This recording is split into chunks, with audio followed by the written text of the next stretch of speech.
Bonjour à tous et bienvenue dans cette nouvelle vidéo sur ma chaîne YouTube. Et c'est un vrai plaisir aujourd'hui de se retrouver pour faire comme d'habitude sur ma chaîne YouTube, partager mes passions.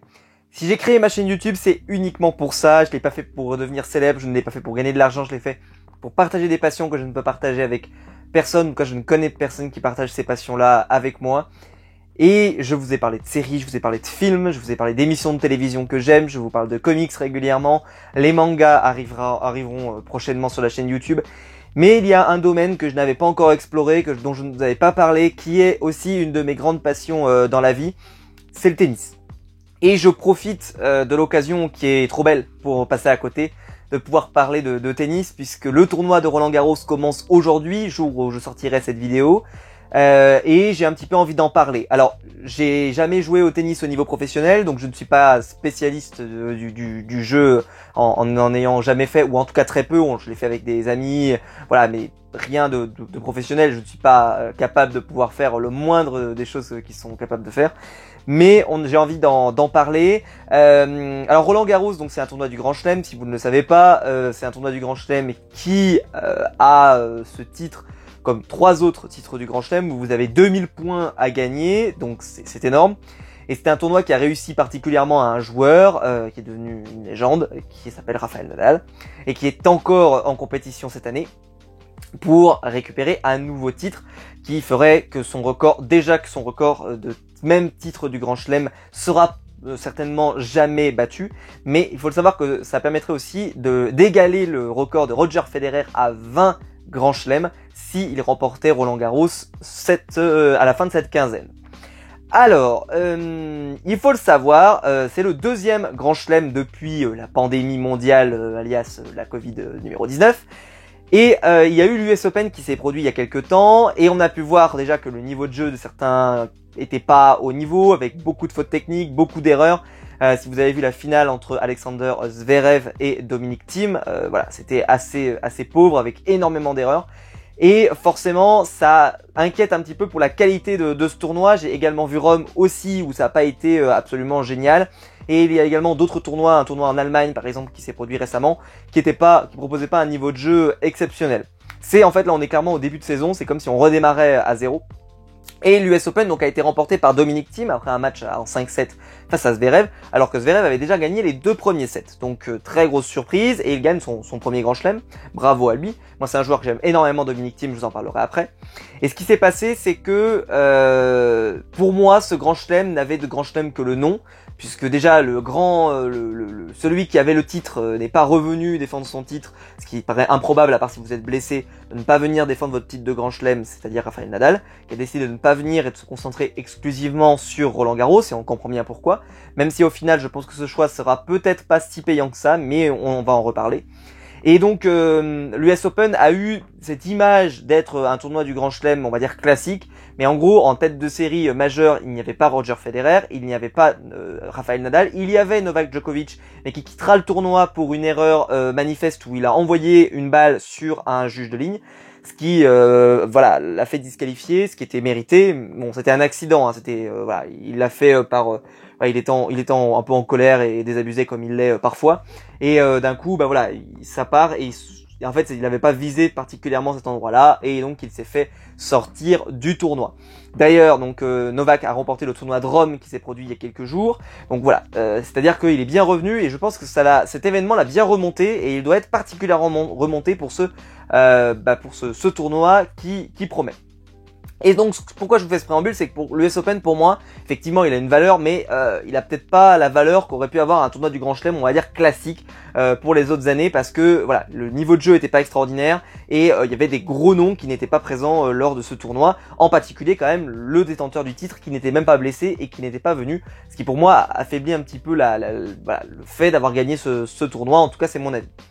À Roland-Garros par contre il y a tout le monde, sauf Roger Federer qui était venu l'année dernière. Mais cette année, il a décidé de ne pas venir, tout simplement parce que la terre battue, ça abîme beaucoup les genoux, et il commence à prendre de l'âge. On le voit avec Rafa, qui très souvent ratait la tournée asiatique en deuxième partie d'année, à peu près vers cette période, d'ailleurs, en septembre, octobre, novembre, où après l'US Open, il y avait une tournée asiatique, et souvent, Rafa avait mal au genou ou mal quelque part, à cause de cette période sur la terre battue, où il mettait à mal son corps. Et souvent, voilà, il enchaînait avec Wimbledon et l'US Open. Et après l'US Open, il lui arrivait un petit malheur. Ce qui fait qu'il arrivait souvent blessé au Masters ou il n'arrivait pas en bonne forme au Masters. C'est pour ça d'ailleurs qu'il ne l'a jamais gagné. Et donc cette année, Roland Garros s'est déporté. C'est-à-dire que avant, il était, on va dire, au mois de mai ou au mois de juin. Ça dépend les calendriers. Et aujourd'hui, bon bah voilà, il est au mois de septembre et il va aller jusqu'à octobre. Et j'ai regardé la météo pour vous. Alors bon, la météo c'est pas extrêmement précis, mais la météo donne pas vraiment envie. La semaine prochaine, j'ai regardé sur Paris, ils annoncent de la pluie tous les jours. Donc il y aura tous les jours de la pluie. Et alors je vous entends déjà dire, ça veut dire qu'ils vont annuler tous les matchs.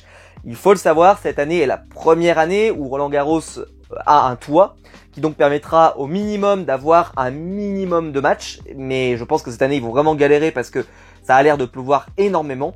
Et pour moi, c'est presque même pas le défaut numéro 1. Alors effectivement, c'est bien qu'il y ait un toit. Alors il y a plein de défauts à ce toit. D'ailleurs, beaucoup d'articles sont sortis sur différents médias pour expliquer les défauts de ce toit. Ce qui paraît, il ne serait pas totalement étanche. Ce qui paraît improbable d'avoir mis 50 millions d'euros dans un toit qui n'est pas totalement étanche. Je ne comprends pas.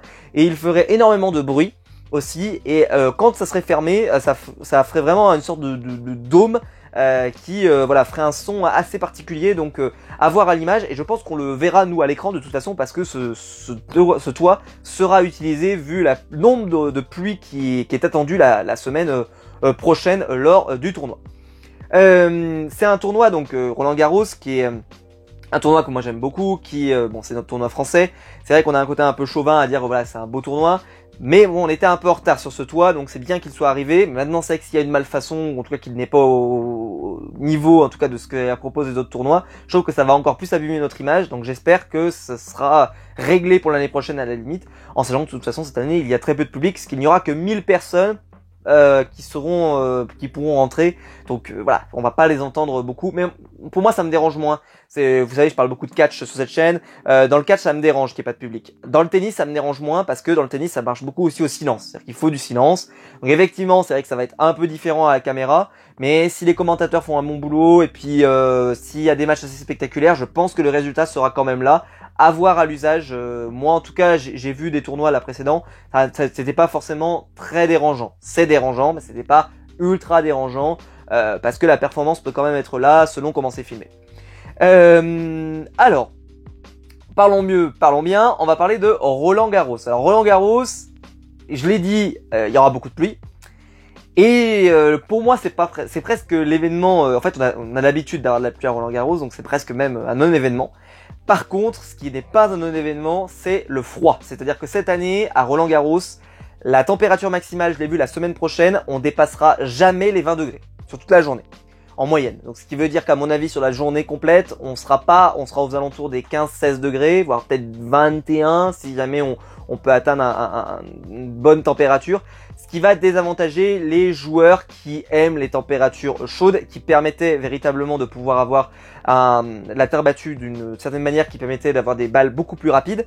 Et ça avantageait par exemple Rafael Nadal, qui adorait pouvoir marteler avec son coup droit, parce que la balle allait beaucoup plus vite. Et en fait, avec la puissance qu'il a, vu que c'est une surface qui a une tendance à ralentir la balle, bah là avec la chaleur et en plus avec sa puissance, il permettait vraiment d'aller très vite et de faire très mal. Et je pense que cette année ça ne va pas être le cas. D'ailleurs il y a une interview de Rafael Nadal qui est sortie cette semaine, je vous encourage à aller la lire, elle est vraiment passionnante, où il explique les conditions d'entraînement qu'il a vécues. Faut le savoir qu'il a été battu par Schwarzman à Rome, donc il n'arrive pas en confiance, ce qui est très rare, parce que d'habitude il surdomine la période sur terre battue. Donc là, il n'est pas en confiance et il a quand même commencé déjà à dire que voilà, ça allait être dur, qu'il fallait s'imaginer que ça va pas être facile, que peut-être que le tournoi va mal se passer pour lui, que en tout cas la balle elles sont très dures, que voilà, les conditions avec justement la température risquent de rendre les matchs assez difficiles, l'humidité, etc. Donc il ne semble pas confiant, en tout cas pas particulièrement confiant pour Roland Garros. Donc c'est quand même une donnée à avoir en compte. Alors, dans les tableaux, alors déjà il faut le savoir, ce tableau, donc vous êtes cassé par tête de série comme toujours, et il y a quand même honnêtement le tableau de la mort et un tableau plus facile, et c'est souvent Rafa qui obtient le tableau de la mort. Des fois ça s'est ouvert, c'est-à-dire qu'il avait un tableau de la mort et puis après il y a des gros noms qui tombent et donc le tableau s'est ouvert. mais souvent c'est pas le cas. Et là, dans le tableau de Novak Djokovic, alors j'ai juste noté, dans les grosses têtes de série qui pourraient être intéressants, il y a Tsitsipas, que moi j'adore, qui est pour moi un des joueurs vraiment à suivre lors de ce tournoi, parce que sur terre battue, c'est une surface qu'il maîtrise très très bien. Par contre, l'autre où je suis beaucoup plus méfiant, même si il est très très bien classé à l'ATP, c'est Medvedev, parce que j'ai pris quelques notes, pour pas me tromper sur les tableaux, qui est très très bien classé à l'ATP, ça y a pas de souci, et c'est un très très grand joueur. Par contre, il a jamais performé sur terre battue. Alors peut-être que les conditions vont peut-être faire que c'est différent. Peut-être qu'il sera meilleur, je ne sais pas. Mais en tout cas, c'est vrai que la terre battue n'est pas sa surface de prédilection, donc je m'attends pas particulièrement à le voir surperformer.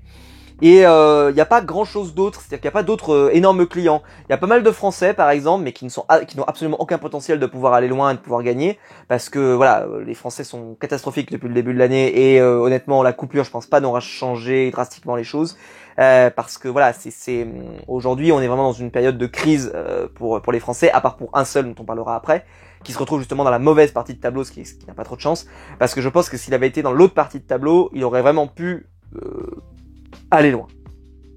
De l'autre côté, c'est le tableau de Rafa, parce que bon, Rafa est numéro 2, donc Rafa, c'est cette partie de tableau, et alors lui, il a récupéré vraiment le génial. Parce que déjà dans les premiers tours du tournoi, il peut tomber contre un John Isner ou un Kei Nishikori. Alors Kei Nishikori, c'est plus le grand Kei Nishikori que vous avez connu si vous avez regardé du tennis depuis 2-3 ans. Il est clairement en difficulté, il est plus au sommet, il est même plus dans le top 10 mondial. Mais honnêtement, il faut quand même se méfier parce qu'on sait jamais. C'est un joueur moi que je suis quand même et que je sais qu'il a un gros potentiel.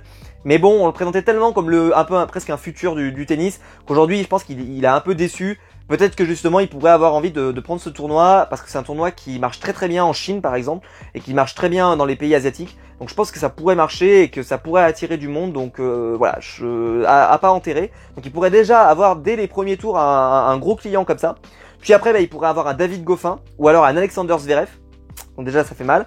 Puis ensuite Dominic Thiem qui pourrait arriver par la suite si le logique est respecté. C'est bien sûr il peut y avoir des surprises.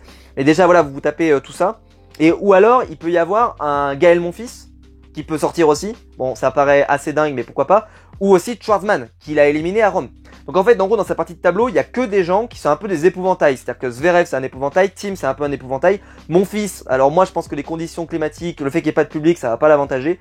Mais bon, il va peut-être faire l'effort quand même de se donner à 200%. Et il a quand même un rang à tenir parce qu'il est 9e mondial. Je crois, si je me trompe pas. Il y a le classement au fur et à mesure et le classement à la race, donc j'ai pas vérifié le classement à race, mais voilà, il est très très doué et pourtant il se performe pas, c'est-à-dire qu'il a pas explosé sur un des tournois. Par contre, je suis quasiment certain qu'il a beaucoup de points à défendre là sur ce tournoi, donc il a intérêt d'être à la hauteur parce que sinon il risque de dégringoler assez vite dans le classement. Donc il se doit d'être performant, Gaël Monfils, même s'il se retrouve dans la partie de tableau de la mort. Donc Monfils, voilà, il peut aller assez loin. Mais voilà, et après il va y avoir un peu un plafond de verre avec les Schwartzman qui peuvent arriver, les teams qui eux ont l'ambition de gagner un grand chelem peut-être cette année. Donc mon fils peut-être a cette ambition également, en tout cas je le souhaite. Mais voilà, je pense que c'est d'ailleurs le seul Français dont je vous parlerai parce que je vais vous en parler de 2-3 autres, mais c'est le seul Français qui a un potentiel pour aller loin. Les autres sont vraiment en grande difficulté. Alors il y a Hugo Humbert qui a fait un bon parcours en Allemagne récemment. Oui, très bien, mais Roland Garros, c'est pas pareil, ça dure 2 semaines, c'est beaucoup plus exigeant, beaucoup plus difficile, c'est un combat en 5-7, c'est différent, c'est très différent en termes de psychologie, parce que quand vous avez gagné qu'un seul set, quand vous jouez à un duel en 3-7, en fait, vous avez fait que, là, vous avez déjà fait la moitié du chemin. Quand vous avez fait un set dans un grand chelem, vous avez fait qu'un tiers du chemin. Alors d'ailleurs, ce n'est pas du tout du machisme, mais je ne parlerai pas des filles, tout simplement parce que je ne suis pas suffisamment l'actualité des filles. Je suis très bien l'actualité des garçons, mais alors l'actualité des filles, je ne suis pas du tout.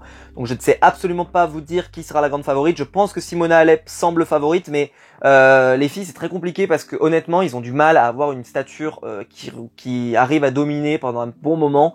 Même si Simona Halep semble avoir les atouts pour gagner. Voilà, je me permettrai même pas de donner mon avis là-dessus parce que je suis pas suffisamment. Si vous me demandez s'il y a des Françaises qui peuvent s'illustrer, alors beaucoup vous parleront de Caroline Garcia. Je pense pas que Caroline Garcia pourra le faire cette année, j'y crois pas trop. Kristina Mladenovic me semble aussi en difficulté, donc je ne penserai pas miser sur des Françaises non plus. Après, peut-être une bonne surprise du côté des filles, mais je n'y crois pas non plus.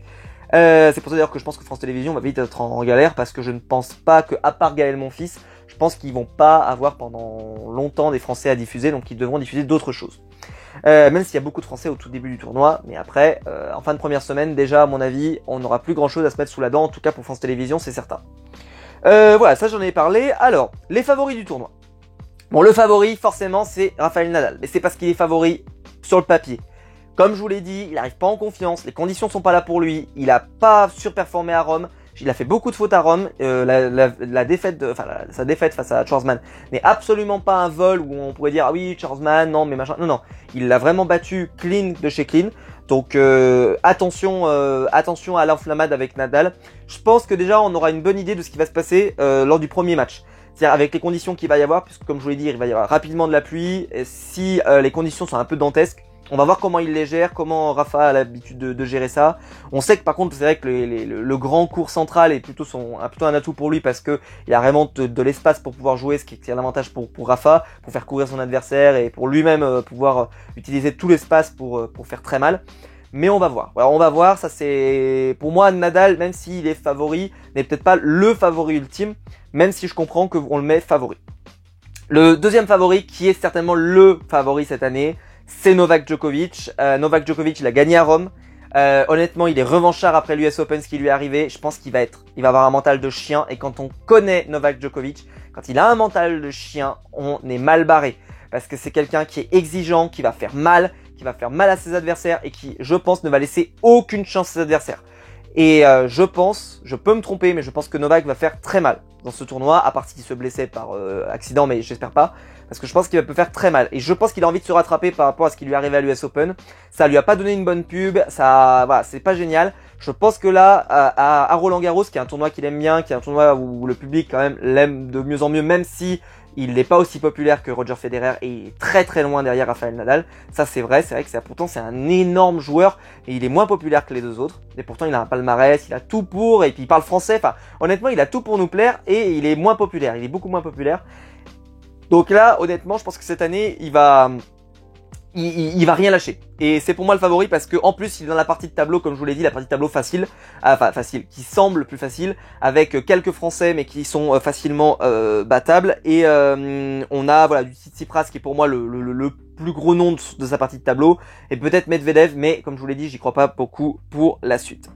Celui qui est effectivement le favori pour moi, au-delà de Djokovic, qui est pour moi l'épouvantail ultime, surtout dans sa partie de tableau, qui semble avoir une route pour aller jusqu'en finale, c'est Dominic Thiem. Dominic Thiem qui avait perdu contre Rafael Nadal en finale de Roland Garros, qui cette année a gagné l'US Open. Ça y est, il a craqué ce plafond de verre, c'est-à-dire de ces joueurs qui s'approchaient des finales de Grand Chelem sans jamais en gagner. Il en a gagné une.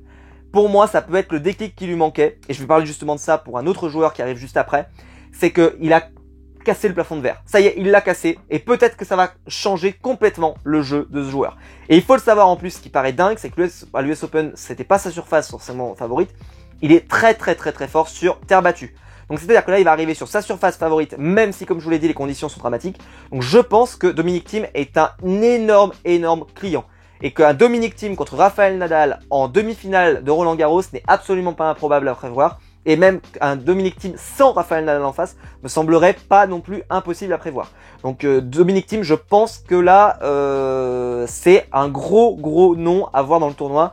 S'il n'y a pas de blessure, s'il n'y a pas tout ça, ça peut faire très mal.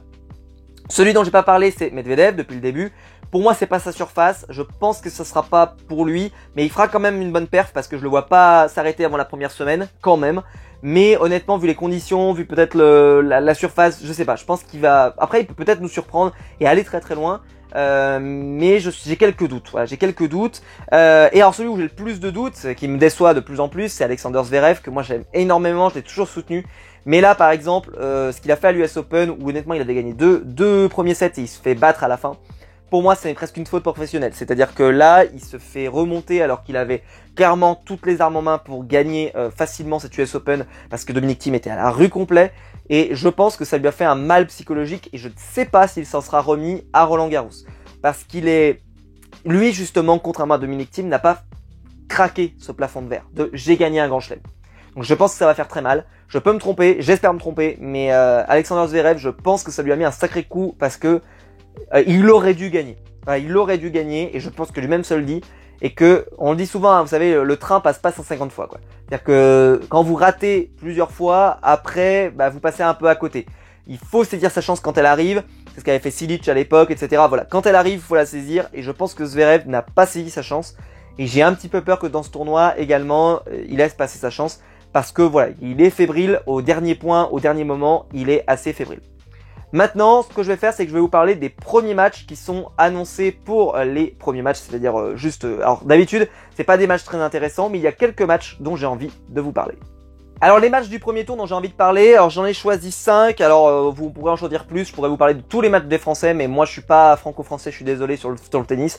Mon joueur préféré c'est Rafael Nadal, si Rafael Nadal tombe contre un Français, je suis pour Rafael Nadal, je suis désolé, je suis pas du tout chauvin là-dessus, je sais que c'est mal, mais moi voilà, moi Rafa c'est mon joueur préféré, je le soutiendrai, même s'il tombait contre Gaël Monfils, même s'il tombait, je suis désolé, c'est comme ça, je le soutiens à l'année et Rafa pour moi doit avoir ce 20e titre du Grand Chelem parce que ça serait magnifique qu'il termine à 20-20 avec Roger. Je trouverais ça magnifique et presque très beau, voilà, très très beau. Si c'est pas cette année, peut-être l'année prochaine, on verra. Alors, il y a quelques matchs qui sont assez sympas. Le match qui, je pense, France Télévisions, ils doivent l'attendre. C'est Roberto Bautista contre Richard Gasquet qui va tomber au premier tour, qui est certainement pour moi la plus belle affiche en plus. Donc c'est même pas un côté chauvin, c'est que c'est la plus belle affiche. Alors, on sait pas le niveau de jeu de Richard. Honnêtement, vous attendez pas un truc incroyable parce que Richard, c'est plus ce que c'était. Mais c'est un match sur le papier. C'est deux personnes qui aiment beaucoup la terre battue. Ils ont des styles assez différents. Je pense que ça va cogner. Je pense même que ça peut durer. Je pense qu'il y aura pas forcément quelqu'un qui va marcher sur l'autre. J'espère, en tout cas. Parce que je pense que c'est un match qui peut avoir potentiel pour aller loin. Pour devenir un match assez intéressant. Peut-être pas en 3-7 par exemple, une victoire en 4-7. On verra. Mais c'est un match moi que j'attends et je pense que je vais me le mater. Celui-là, je pense qu'il sera diffusé de toute façon sur France Télé. Donc, et puis vous avez après sur Internet, vous pouvez trouver certains matchs qui ne sont pas diffusés à la télé, mais qui sont disponibles sur Internet. Donc moi, je vais m'en mater pas mal. Même si je travaille en ce moment, c'est sûr qu'il tombe pas au bon moment. Ensuite, un joueur que j'aime énormément, Vasek Pospisil, je suis désolé pour les noms mais je les prononce assez mal donc je vais essayer de faire de mon mieux, qui est canadien. Moi je l'aime énormément, je trouve qu'il a un gros niveau et ça peut être un peu un outsider. Alors je le vois pas gagner mais je pense qu'il a un gros potentiel.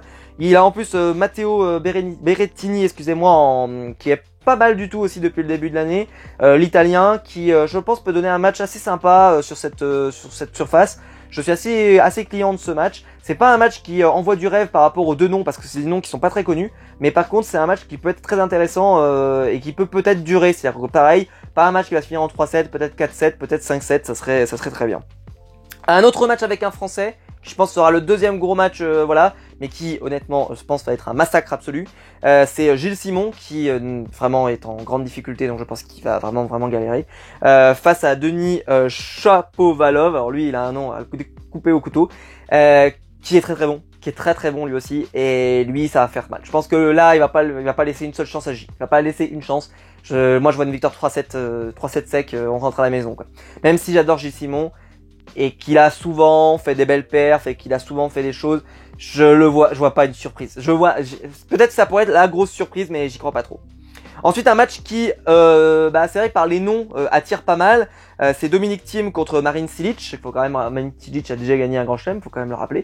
Mais bon, Dominic Thiem, pour moi, il doit gagner le tournoi. Donc il doit même pas se dire, cet homme, il a potentiellement été bon à une période. Non, il doit le massacrer. 3-7 et pas perdre d'énergie parce qu'il en aura besoin plus tard, parce que c'est ce qui lui avait coûté l'année dernière quand il avait affronté Rafa, c'est qu'il avait perdu beaucoup d'énergie au tour précédent et donc forcément ça lui avait coûté cher, donc il faut pas qu'il perde d'énergie. Et le dernier match, qui est alors le match qui fait pas du rêve, mais alors quand je vais vous dire les noms, vous allez dire il y a ça au premier tour, mais c'est énorme, c'est incroyable, ça pourrait faire une finale de Grand Chelem. Bon bah si vous avez pas vu de tennis depuis longtemps, en fait en vrai non, ça ne peut pas faire une finale de Grand Chelem. C'est Stanislas Wawrinka, le Suisse, qui va affronter Andy Murray. Alors Andy Murray, faut savoir, il avait pris sa retraite parce qu'il avait des gros problèmes de dos. Donc honnêtement, c'est un miracle qu'il continue de jouer. Faut savoir qu'il arrivait plus à jouer, là, il y a 2 ans, il arrivait plus à jouer sans avoir mal. C'est-à-dire qu'il ne pouvait pas jouer sans avoir mal. Il avait mal tout le temps. Tout le temps, son dos lui faisait tellement souffrir que le moindre jeu, le moindre set, le moindre point le faisait souffrir. Donc il a fini par arrêter pour dire mais c'est bon, je peux pas, je souffre le martyre sur les cours. Donc il a arrêté. Donc là il revient parce qu'il est invité par le tournoi Et c'est vrai que ça fait belle affiche, hein. Honnêtement, ça fait belle affiche, hein. Wawrinka Murray comme ça, là, quand t'entends ça, tu te dis ah oui, Wawrinka, vainqueur de Grand Chelem, Andy Murray, vainqueur de Grand Chelem. Ça donne envie, quoi. Bah malheureusement, je pense que le match va nous décevoir énormément parce qu'Andy Murray, je le vois pas battre Stan, qui bon, je sais pas quelle ambition il a pour le tournoi, mais en tout cas, on sait que c'est un tournoi qui compte quand même dans sa carrière et je pense qu'il va rien lâcher. Et je pense qu'Andy Murray va pas... Puis surtout, en plus, je trouve ça bizarre qu'Andy Murray ait envie de venir, parce que vu tous les problèmes de dos qu'il a eu, etc., on sait que la terre battue, ça pardonne pas, ça fait très mal, comme je vous l'ai expliqué, Roger ne vient même plus, d'ailleurs. Donc je trouve ça assez étonnant qu'il se soit inscrit, et qu'il ait été invité et qu'il soit venu. Donc je pense que... Après, je vais quand même jeter un coup d'œil à ce truc, parce que c'est quand même deux gros noms, ça donne envie, c'est un peu une nostalgie peut-être, mais voilà, j'ai hâte de voir ça. Voilà, je vous ai cité les matchs qui m'intéressent. Après, il y a vraiment plein d'autres matchs, hein. Il y a Rafa, il y a Djoko, etc. Mais c'est des matchs contre des gens inconnus. Pareil, il y a plein de Français qui affrontent des gens qui sont pas très connus ou pas très bien classés ou avec des classements, voilà, qui sont pas très intéressants. Mais ça donnera peut-être des bons matchs parce que des fois, vous savez, un Français par exemple contre un autre joueur qui sont pas très bien classés, mais ça peut donner un excellent match en 4, 5, 7 parce que le niveau, il sera cohérent. Mais en tout cas, sur le papier, c'est trop dur de pouvoir dire ce match-là, ça sera intéressant, faut absolument pas le rater. Si vous voulez pas rater deux matchs de Français, voilà, Richard Gasquet parce que je pense que ça peut être intéressant et bon, Gilles Simon, mais parce que moi j'aime beaucoup Shapovalov. Qui d'ailleurs avait une personne que je connaissais arrêtait pas de parier sur lui en tennis et souvent ça marchait parce que il était assez bon, donc voilà, j'en espère pas mal. Qu'est-ce que je vous ai pas cité? Il me reste mes derniers trucs, c'est les outsiders. Alors les derniers outsiders, c'est Schwartzman, forcément Schwartzman, parce qu'il a sorti Rafa et il est dans la même partie de tableau que Rafa, donc il peut sortir Rafa à nouveau. Ça peut être pas mal, ça c'est intéressant, il faut le suivre, il faut surtout pas le rater lui, et en plus il avait un gros talent, et pour moi l'année dernière c'était la révélation de Roland Garros, il était vraiment génial ce gamin, il est top, je veux qu'il aille loin, et je pense qu'il peut faire très très mal à un Rafa qui aura pas les conditions pour pouvoir surperformer. Shapovalov, je voulais beaucoup expliquer. Il faut savoir qu'il a quand même battu un gros nom, en tout cas qui n'était pas forcément le nom que vous imaginez, mais à Rome il a sorti Dimitrov par exemple, qui est pas mal. Donc voilà, il a un potentiel, comme je vous l'ai dit. Pour moi, c'est vraiment un outsider, mais un outsider après les Teams, Zverev et tous les autres. Il est un peu en dessous, mais attention. Voilà, ne le sous-estimez pas, ça serait une grosse erreur. Et bon, bah Gaël Monfils en outsider parce que bon, c'est Gaël, parce que il a des points à défendre, donc il a intérêt de se manier et que voilà, il est là pour ça. Et puis on va l'attendre au tournant. Il va y avoir beaucoup de promotions autour de lui parce que c'est le seul qui véritablement peut faire quelque chose cette année. Voilà, donc je pense que Gaël, il va y avoir quelque chose autour de lui. Après, je pense que si jamais il est sorti très vite du tournoi pour une contre-performance, parce qu'il s'en sort pas, parce que les conditions sont pas réunies, parce qu'il a pas le public, etc., c'est sûr que les Français, ça va vite s'arrêter, parce que je pense que c'est le seul qui peut potentiellement atteindre peut-être une deuxième semaine.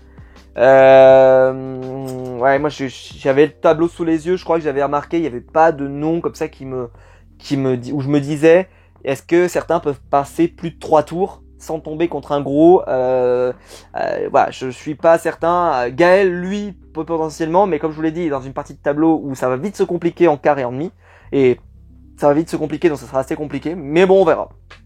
Voilà, bah, je pense que je vous ai tout dit. J'espère que ça vous aura plu. J'ai essayé d'en parler le plus librement possible, mais en même temps, voilà, d'essayer de faire ça le plus intéressant possible pour ceux qui connaissent pas trop. J'espère que je vous aurai donné quelques clés. J'espère que vous regarderez Roland Garros. En tout cas, moi, j'ai hâte de le voir. C'est sûr que ça sera particulier cette année. Comme je vous l'ai dit, il y aura du froid, il y aura de la pluie. On va avoir souvent le toit très régulièrement. Il y aura pas cette ambiance. Voilà, ça va être très compliqué. Déjà, de toute façon, il y a des dernières années, il faut savoir qu'il n'y avait pas énormément d'ambiance parce qu'il y avait beaucoup de sièges vides, parce que les places sont très chères à Roland Garros. Alors, faut le savoir, dans les autres tournois aussi, les places sont chères, hein, mais en France, elles sont assez chères. Moi, c'est un de mes rêves d'aller à Roland Garros. Moi, n'hésitez pas si vous voulez m'inviter, si vous êtes organisateur et que vous souhaitez une petite pub, je vous la fais gratuitement, mais vous m'invitez parce que honnêtement, j'adorerais. Moi, c'est un de mes rêves d'aller à Roland Garros, mais malheureusement, bon, bah, c'est pas pour tout de suite parce que les places sont très chères. Mais j'espère un jour pouvoir y aller, et surtout un peu avec les conditions en ce moment, c'est pas forcément facile de pouvoir y aller, mais j'espère pouvoir y aller un jour, et surtout j'aimerais bien y aller avant que Rafa arrête sa carrière pour que peut-être au moins que je puisse le voir jouer en direct, en live. Voilà, ça serait un de mes rêves aussi dans ma vie. Voilà, je pense que je vous ai tout dit. J'espère que ça vous aura plu, c'est une vidéo un peu différente de ce que je fais d'habitude, mais voilà, j'avais envie de vous le partager, ma passion pour le tennis, j'espère qu'elle est communicative, en tout cas j'espère qu'on va se régaler. et qu'on va passer une excellente semaine. Même si la pluie risque de gâcher un peu le plaisir, on va essayer quand même d'en profiter. Moi je vais travailler la semaine prochaine, donc je vais pas pouvoir tout regarder. Un peu le défaut de cette période là de rentrée de septembre où je suis obligé de travailler un peu beaucoup et donc je vais pas pouvoir tout regarder, mais je vais essayer d'en regarder le maximum. Donc l'activité des vidéos sur la chaîne sera peut-être un peu ralentie parce que forcément voilà, je vais regarder beaucoup de tennis et je vais pas forcément tourner énormément, mais je vais essayer en tout cas d'en tourner le maximum. Et on se retrouve de toute façon très vite pour d'autres vidéos parce que j'ai plein de projets, parce que j'ai plein de choses à vous montrer. Et voilà, j'espère que ça vous aura plu. On se retrouve très vite. N'hésitez pas à liker, à commenter surtout parce que voilà, vous pouvez vous abonner, mais je parle pas de tennis tous les jours, mais surtout à venir commenter en dessous pour me dire ce que vous en pensez, quels sont les matchs que vous attendez, les petits résultats, etc. Peut-être que je ferai un live dans la semaine, par exemple, s'il y a une journée que j'ai particulièrement aimé ou un match que j'ai aimé, peut-être que je vous en parlerai en live, etc. Voilà, j'ai vraiment envie d'en parler. C'est une passion pour moi, donc voilà, j'espère que ça vous aura plu. C'est un peu différent. Voilà, n'hésitez pas à liker, à vous abonner. Il y a le bouton rejoindre en dessous pour soutenir la chaîne si jamais vous avez envie. Vous avez un petit peu d'argent pour soutenir la chaîne financièrement, je vous en remercie et ça me touche énormément. Et vous pouvez vous abonner. On se retrouve nous très vite pour une prochaine vidéo. Ciao!